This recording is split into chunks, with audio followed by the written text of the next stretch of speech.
Dans 2 petits mois, les Britanniques auront officiellement leur nouveau roi. Charles III sera en effet couronné au cœur de l'abbaye de Westminster aux côtés de son épouse Camilla Parker Bowles. Celle qui a reçu la bénédiction de la reine Elisabeth II avant sa mort aura aussi droit à son moment de gloire. Elle héritera même d'un titre bien plus honorifique que reine consort puisque c'est en tant que reine tout court qu'elle sera considérée après avoir été oint avec l'huile du couronnement, longuement préparée. Qui dit bientôt reine, dit exigence qui va avec. Pour que l'événement soit à la hauteur de ses attentes, Camilla Parker Bowles a imposé une condition aux organisateurs et à son mari, la présence de ses petits-enfants.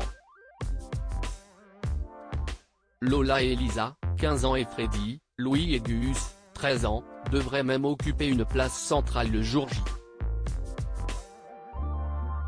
D'après The Times, Camilla Parker Bowles aurait demandé à ce que ses 5 petits-enfants jouent un rôle déterminant dans le couronnement, celui de porter l'huile sainte qui servira à couronner le nouveau roi, un rôle normalement tenu par des duchesses. Les petits-enfants de Camilla ne sont pas les seuls à être promis à une tâche très importante. En tant que futur roi d'Angleterre, le prince George devrait lui aussi occuper un rôle majeur, si c'est une décision assez audacieuse. Un autre exemple du roi et de la reine consort qui n'ont pas peur de bousculer un peu les choses pour refléter les réalités de la vie moderne, dont la famille recomposée est un élément central. Un couronnement sous tension. Le couronnement du roi Charles III devrait être un moment de joie, certes solennel, mais symbole d'un renouveau au sein de la couronne britannique.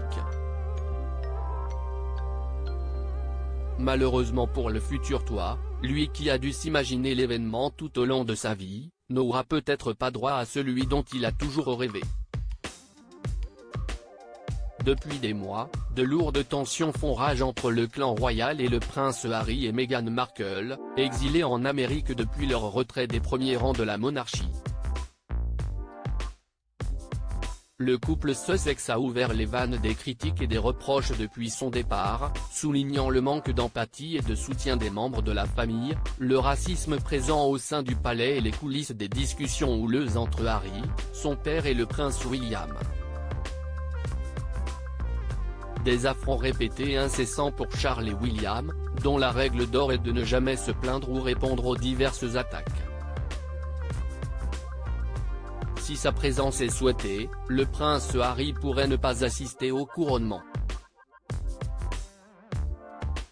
Charles et William ont refusé de présenter leurs excuses au duc de Sussex, condition qu'il avait apparemment imposée pour acter sa venue.